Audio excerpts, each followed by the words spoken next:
ନିଜର 7ଟି ଜନ୍ମିତ ସନ୍ତାନଙ୍କୁ ମା ଗଙ୍ଗା କାହିଁକି କଲେ ହତ୍ୟା, ଭୀଷ୍ମଙ୍କୁ ମଧ୍ୟ ନେଉଥିଲେ ବୁଡ଼ାଇବା ପାଇଁ ହେଲେ।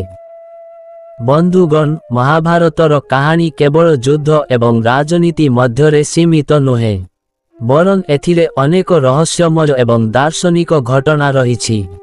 ଏହିପରି ଏକ ହୃଦୟ ବିଦାରକ କାହାଣୀ ହେଉଛି ମାତା ଗଙ୍ଗାଙ୍କ ଦ୍ୱାରା ନିଜର 7 ନବଜାତ ଶିଶୁଙ୍କୁ ନଦୀରେ ବୁଡ଼ାଇ ହତ୍ୟା କରିବା। ତେବେ ଏହା ପଛରେ ଏକ ଗଭୀର ରହସ୍ୟ ଲୁଚି ରହିଥିଲା, ଯାହା ସିଧାସଳଖ ପିତାମହ ଭୀଷ୍ମଙ୍କ ଜନ୍ମ ସହିତ ଜଡ଼ିତ। ତେବେ ଆଉ କାଳ ବିଳମ୍ବ ନକରି ଚାଲନ୍ତୁ ସେହି ବିଷୟରେ ଜାଣିବା। ଭିଡିଓଟିକୁ ମୂଳରୁ ଶେଷ ପର୍ଯ୍ୟନ୍ତ ଦେଖନ୍ତୁ। କାହାଣୀର ଆରମ୍ଭ, ବସୁମାନଙ୍କୁ ଅଭିଶାପ। ପୌରାଣିକ କଥା ଅନୁଯାୟୀ ସ୍ୱର୍ଗରେ 8 ଜଣ ଦେବତା ଥିଲେ, ଯେଉଁମାନଙ୍କୁ ଅଷ୍ଟବସୁ କୁହାଯାଉଥିଲା। ଥରେ ସେମାନେ ନିଜ ପତ୍ନୀମାନଙ୍କ ସହିତ ପୃଥିବୀ ଭ୍ରମଣରେ ଆସି ମହର୍ଷି ବଶିଷ୍ଠଙ୍କ ଆଶ୍ରମରେ ପହଞ୍ଚିଲେ। ସେଠାରେ ସେମାନେ ଋଷିଙ୍କ ଦିବ୍ୟ ଗାଈ ନନ୍ଦିନୀକୁ ଦେଖିଲେ, ଯିଏ ସମସ୍ତ ଇଚ୍ଛା ପୂରଣ କରିପାରୁଥିଲେ। ଅଷ୍ଟବସୁଙ୍କ ମଧ୍ୟରୁ ଜଣେ ବସୁଙ୍କ ପତ୍ନୀ ସେହି ଗାଈକୁ ପାଇବା ପାଇଁ ଜିଦି କଲେ। ପତ୍ନୀଙ୍କୁ ଖୁସି କରିବା ପାଇଁ 8 ଜଣ ବସୁ ମିଶି ନନ୍ଦିନୀ ଗାଈକୁ ଚୋରି କରିନେଲେ। ଯେତେବେଳେ ମହର୍ଷି ବଶିଷ୍ଠ ଏହା ଜାଣିଲେ, ସେ କ୍ରୋଧିତ ହୋଇ ଅଷ୍ଟବସୁଙ୍କୁ ଅଭିଶାପ ଦେଲେ ଯେ ସେମାନଙ୍କୁ ପୃଥିବୀରେ ମଣିଷ ରୂପରେ ଜନ୍ମ ନେବାକୁ ପଡ଼ିବ।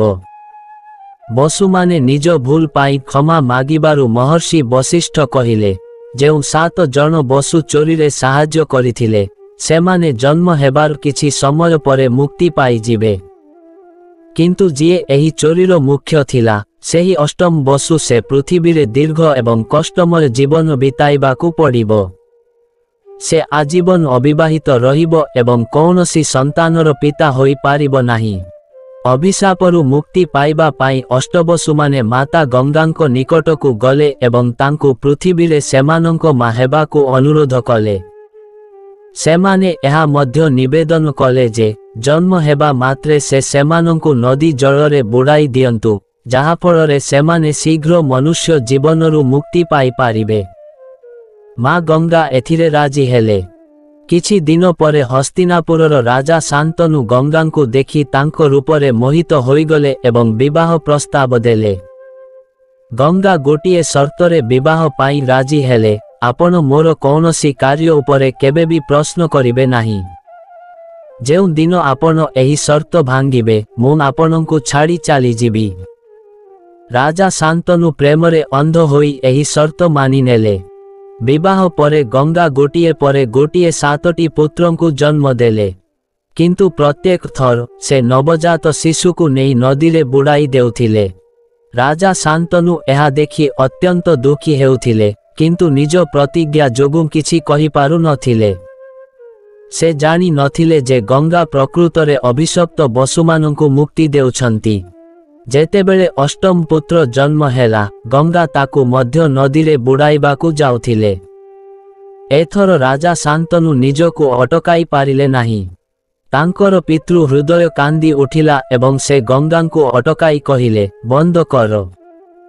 ତୁମେ ଏକ ମା ହୋଇ ଏତେ ନିଷ୍ଠୁର କିପରି ହୋଇପାରୁଛ? ଏହି ସନ୍ତାନକୁ ମାର ନାହିଁ। ରାଜାଙ୍କ ଏହି ପ୍ରଶ୍ନରେ ଗଙ୍ଗାଙ୍କ ସର୍ତ୍ତ ଭାଙ୍ଗିଗଲା। ସେ ଅଟକି ଗଲେ ଏବଂ ସମସ୍ତ ରହସ୍ୟ ଖୋଲିଦେଲେ। ସେ କହିଲେ ଯେ ସେମାନଙ୍କର 8ଟି ସନ୍ତାନ ଅଭିଶପ୍ତ ବସୁ ଥିଲେ ଏବଂ ସେ କେବଳ ସେମାନଙ୍କୁ ମୁକ୍ତି ଦେଉଥିଲେ। ଅଷ୍ଟମ ପୁତ୍ର ଥିଲେ ଦେଉ ନାମକ ବସୁ, ଯିଏ ଅଭିଶାପ ଅନୁଯାୟୀ ପୃଥିବୀରେ ଦୀର୍ଘ ଜୀବନ ବଞ୍ଚିବା ପାଇଁ ଜନ୍ମ ହୋଇଥିଲା। ସର୍ତ୍ତ ଭାଙ୍ଗିଥିବାରୁ ଗଙ୍ଗା ରାଜା ଶାନ୍ତନୁଙ୍କୁ ଛାଡ଼ି ଅଷ୍ଟମ ପୁତ୍ରକୁ ସାଙ୍ଗରେ ନେଇ ଚାଲିଗଲେ। ଏହି ପୁତ୍ରର ନାମ ଦେବବ୍ରତ ରଖାଗଲା। ପରେ ଦେବବ୍ରତଙ୍କୁ ଶିକ୍ଷା ଦେଇ ଗଙ୍ଗା ତାଙ୍କୁ ପିତା ଶାନ୍ତନୁଙ୍କୁ ଫେରାଇ ଦେଇଥିଲେ, ଯିଏ ପରବର୍ତ୍ତୀ ସମୟରେ ନିଜର ପିତାଙ୍କର କଥା ରକ୍ଷା କରିବା ପାଇଁ ଭୀଷଣ ପ୍ରତିଜ୍ଞା କରିଥିଲେ। ସେଥିପାଇଁ ଦେବବ୍ରତ ବଡ଼ ହେବା ଠାରୁ ସେ ଭୀଷ୍ମ ନାମରେ ପରିଚିତ। ଏହିପରି ଭାବରେ ପିତାମହ ଭୀଷ୍ମ ବଞ୍ଚି ଯାଇଥିଲେ। ବନ୍ଧୁଗଣ, ଭିଡିଓଟି ଭଲ ଲାଗିଲେ ଭିଡିଓକୁ ଗୋଟିଏ ଲାଇକ୍ ଏବଂ ଆମର ସତ୍ୟ ଗାଇଡର ୟୁଟ୍ୟୁବ ଚ୍ୟାନେଲକୁ ସବସ୍କ୍ରାଇବ କରିବାକୁ ଭୁଲିବେନି। ଧନ୍ୟବାଦ। ଜୟ ଶ୍ରୀ କୃଷ୍ଣ।